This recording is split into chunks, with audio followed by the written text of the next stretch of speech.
Thank you for joining Wars of the Roses.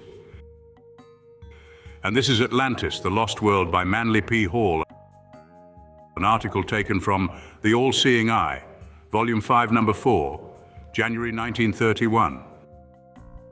Atlantis, the Lost World by Manly P. Hall. There is a persistent rumor that the age-old legend of Atlantis has intrigued the curiosity of no less a person than Ambassador Charles G. Dawes, whose underslung pipe and efforts to Americanize the court of St. James have already brought him a considerable measure of distinction.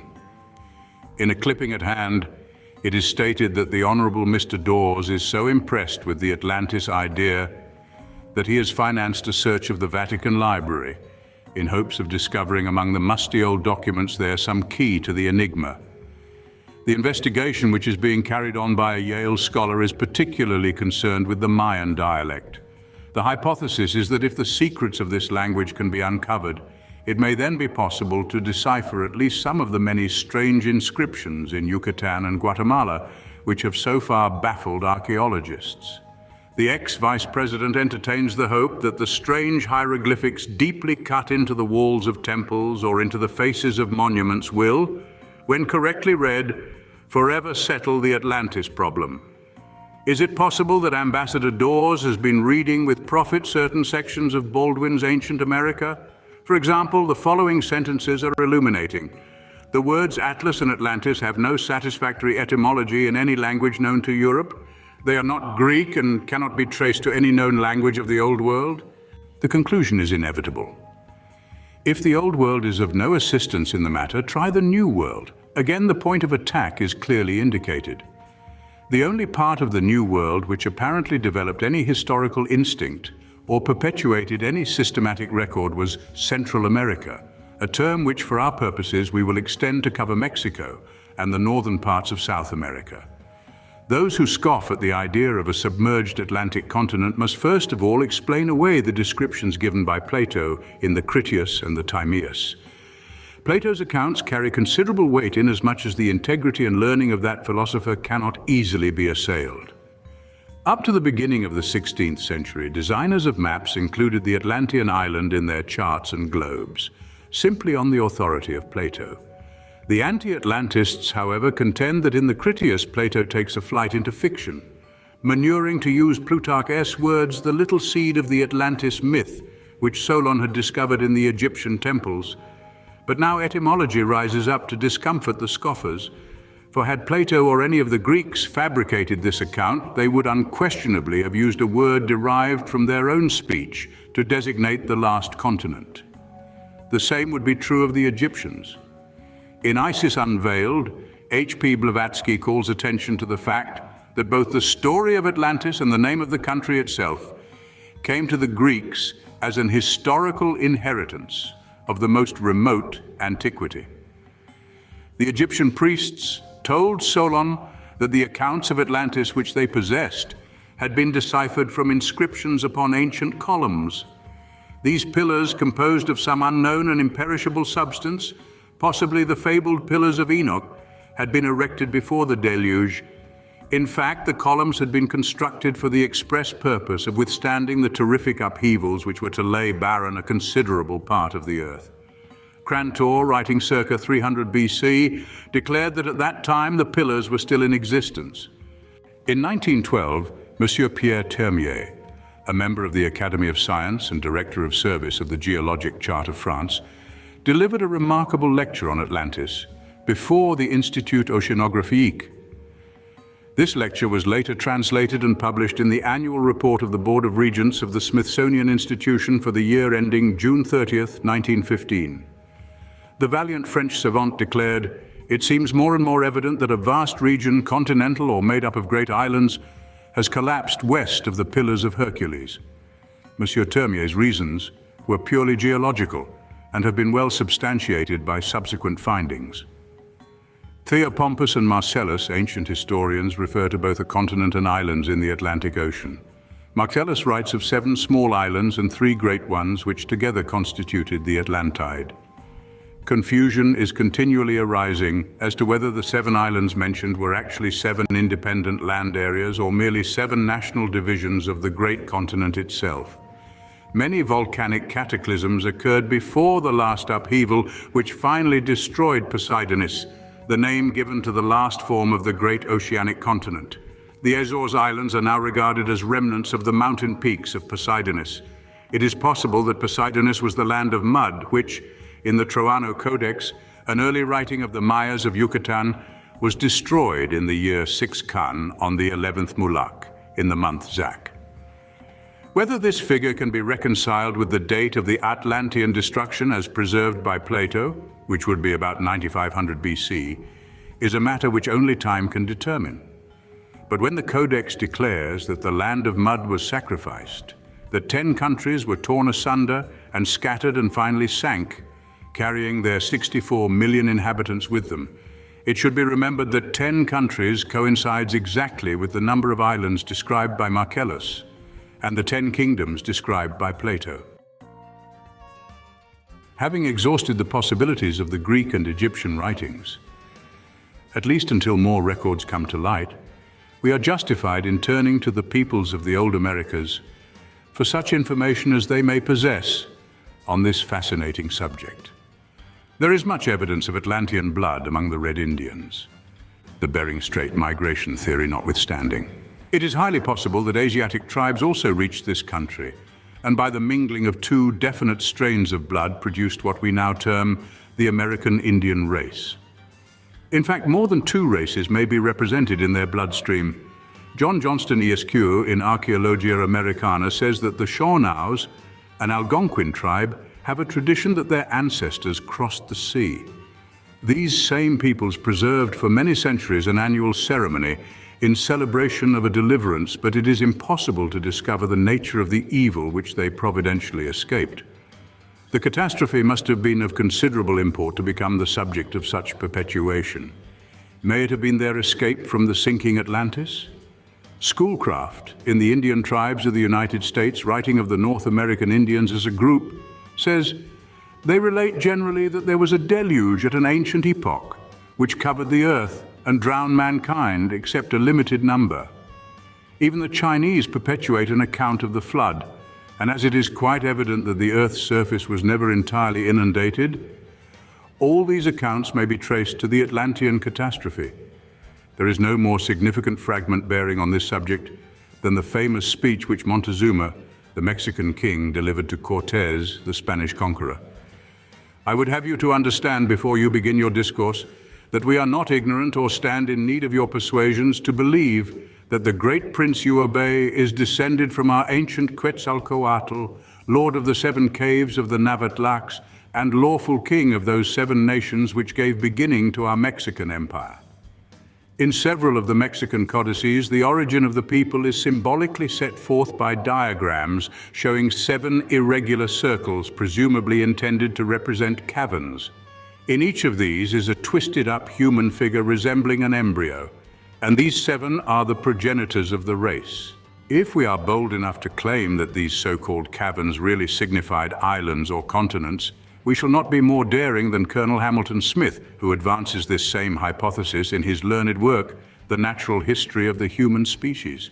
It should be quite evident that when Montezuma refers to Quetzalcoatl as the Lord of the 7 Caves, he does not intend to convey that this divine man, Prince Feathered Serpent, was literally a ruler over 7 holes in the ground. It is a common legend among the red men that their progenitors came out of holes in the earth, ascending from their dark retreats to escape a flood or deluge loosed by one of the gods of the underworld. Such an account might well imply that these Indians had originally inhabited the lowlands, but had fled to the mountains to escape the terrible tidal waves caused by the Atlantean disaster, and which unquestionably, at least temporarily, inundated great areas of the earth. Plato infers that the Atlantean deluge was loosed by the gods because of the sins of men. In the American Indian legends, the flood from which the red men escaped in various ways was also an act of retribution on the part of a great Manido.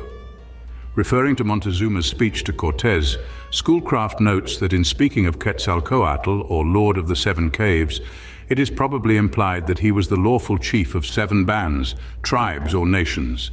He was the feathered snake metamorphosed into a god by the peoples to whom he brought culture and enlightenment.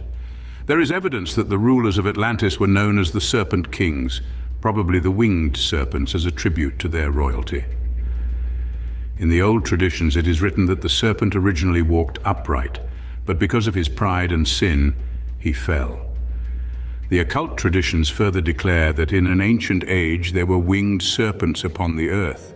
These may well have been the famous Atlantean sorcerers described in Oriental secret traditions. Among the Portuguese, there is a legend of a mysterious island called by them Isla das Sete Cidades, the island of the seven cities, or Antilla. Are these seven cities the seven golden cities of Cibola, which the Spanish sought for in their conquest of Lower California? Are they also the original seven cities ruled over by the feathered serpents or winged seraphs? The thought of the serpents is not so far-fetched when we remember that the Arab geographers always referred to Antilla or Atlantis as the Dragon's Isle. Was the dragon the great king Thevatat, the mysterious spirit who ruled Atlantis from the air and was unseen at any time according to the ancient traditions, and whose agents upon the earth were the serpent kings who carried his feathered scepter as symbols of their regency? If so, then the natural symbol for this dragon king, lord of the seven cities or nations, would be the seven-headed serpent, which is perpetuated today as the famous seven-headed Naga of Cambodia.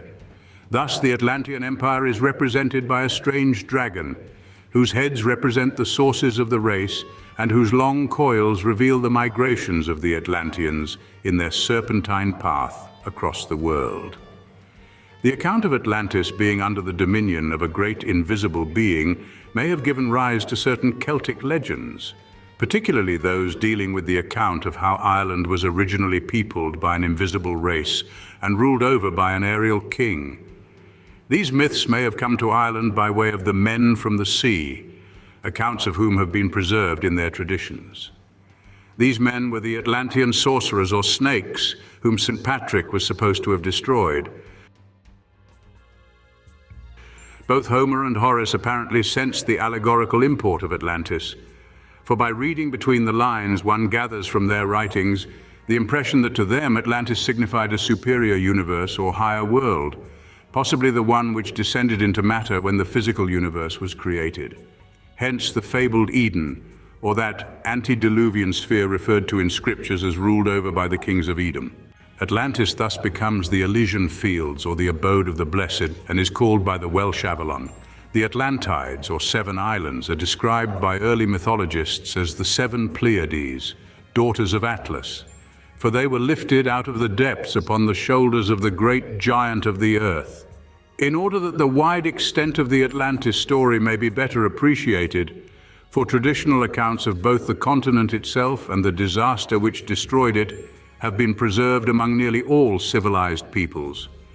Consider the words of Louis-Jacques Liot, a French writer on Oriental philosophies, in his Histoire des Verges. A religious belief common to Malacca and Polynesia, that is to say, to the two opposite extremes of the oceanic world, affirms that all these islands once formed two immense countries inhabited by yellow men and black men, always at war, and that the gods, wearied with their quarrels, having charged ocean to pacify them, the latter swallowed up the two continents, and since then it had been impossible to make him give up his captives. The other continent referred to by Monsieur Jacques Liot is unquestionably Lemuria, a great area of land which is said to have disappeared prior to the sinking of Atlantis, leaving only the Australasian archipelago. Fragmentary information concerning these continents is continually coming to light in different parts of Asia, and geology again confirms the old traditions. A discussion of Atlantis would be incomplete without a brief outline of the causes for its disappearance. The great king Thevatat, the invisible dragon, is unquestionably what Eliphas Levi would call the astral light, the same force which the Knights Templars were accused of worshipping under the form of the goat of Mendes. The astral light is the seat of sorcery, or what the ancients termed infernal magic. The ruler of this sphere is the great fire prince Samael, who is supposed to have taken upon himself the form of a serpent and seduced Eve. His sphere is ruled by Mars, or more correctly symbolized by it, and his keyword is ambition. The Atlanteans were natural clairvoyants, or it might be better to say natural mediums. They could see the invisible worlds, but they did not understand the proper use of the great forces of the astral light. It will be noted that nearly all Aboriginal peoples worship various forms of demons and elemental spirits, also the ghosts of the dead. The present red and black primitive races are of Atlantean and Lemurian origin, and their demon gods are the creatures which their progenitors actually saw in the astral light. By various forms of magic, many of these tribes can still control these elemental beings in the astral light. The question as to what caused the destruction of Atlantis is then very simply answered. Atlantis never produced a philosopher, but the question may be asked, how can an individual or a race possess supernatural power without philosophy? This question can be answered by another. Why are mediums so often illiterate, and having so little knowledge of the affairs of the living, still talk with the dead? The Atlanteans, like the medium, did not possess supernatural power technically. They were possessed by it. They were moved by the astral king like Ouija boards, and as his sphere was one of excess and fury, he poured forth his qualities through them until the whole civilization collapsed in a common ruin. Before the destruction of the continent, the Atlanteans were divided, for in a portion of the people was born the realization of personal responsibility. These escaped from the rulership of the Dragon King and, obeying the instructions of the Great White Lord, prepared for themselves a better destiny. When the destruction came and the fire which the sorcerers had invoked consumed them, the White Adepts, led by the great father of the Thinkithians, Noah, escaped and established themselves in those lands which had survived the great destruction. The demon king Thevatat did not always control Atlantis. He gradually gained dominion over it as an evil habit gradually gains control of a human life. He finally obsessed Atlantis and those of the Atlantean adepts, superior beings who incarnated in Atlantis to protect the people, who could no longer protect the continent from the demon of the astral light, became the leaders of the several migrations. These adepts were also termed serpents, but with them the serpent had been raised as is described in the Bible. It had not lost its feet as shown in the Egyptian glyphs, and it wore the feather of Ma'at, the symbol of truth. Quetzalcoatl, whose proper symbol is an upraised snake and who carried the cross, was one of the white adepts, for it is declared in the codices that he was a white man, a term which may not necessarily mean color, but rather purity. To return again to modern times, an interesting note appears in the July 1930 number of Popular Mechanics magazine. In an article, The Hunt or Lost Atlantis by Leslie O'Rear, 2 paragraphs are representative. Already there have been wrested from the sea the secrets of several ancient cities that were submerged by some unrecorded catastrophe. And what those discoveries have revealed inspired Count Byron Coon de Prorock, famed archaeologist, to organize, in collaboration with French and American institutions, this new expedition in search for the lost Atlantis. Count de Prorock will search for Atlantis equipped with a diving bell that can descend 2,500 feet, laboratory facilities, machine guns for land giants, which they expect to encounter in certain parts of the Sahara, Tuaregs, a fierce tribe, presumably the last of the Atlanteans, a 140-foot yacht, grappling apparatus, wireless equipment, a submarine, and an aeroplane.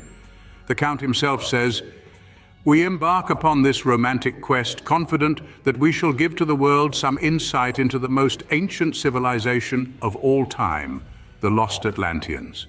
From all this, it is evident that the interest in this ancient problem is increasing daily and must continue until the solution is found.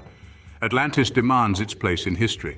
It is the missing link in the great chain of civilization, without which many of the greatest mysteries of anthropology must remain unsolved. Also, as Ignatius Donnelly reminds us, Atlantis is the unsuspected basis of nearly all great world mythologies, with their weird tales of giants and demons battling for ages against the gods. It is my intention to prepare a companion article to this one to deal with Atlantis as an element in philosophy rather than as an element in history.